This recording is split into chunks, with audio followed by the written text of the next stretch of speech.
जब तलवारें गरजी, जब सूरज की किरणें युद्धभूमि में खून से चमक उठी।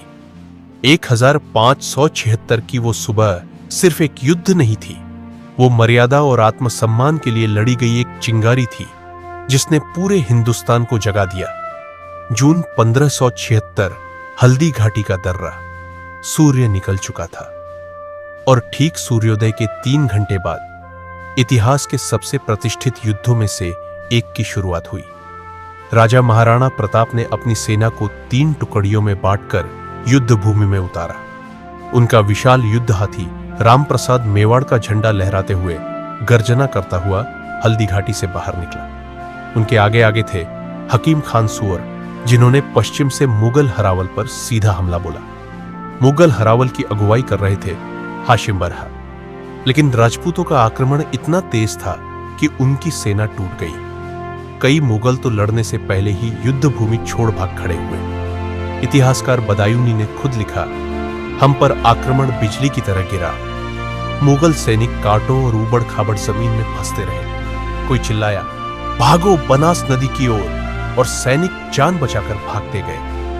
इसी बीच महाराणा प्रताप अपने हाथ में भीमकाय भाला लिए सेना के मध्य में थे। उन्होंने शेर की तरह दहाड़ते हुए सीधा हमला बोला।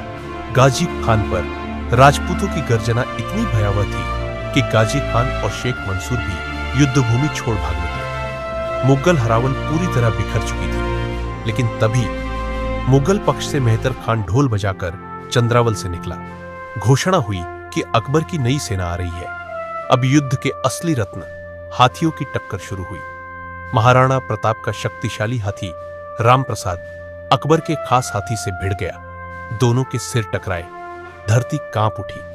लेकिन तभी रामप्रसाद का सवार एक तीर लगने से गिर पड़ा।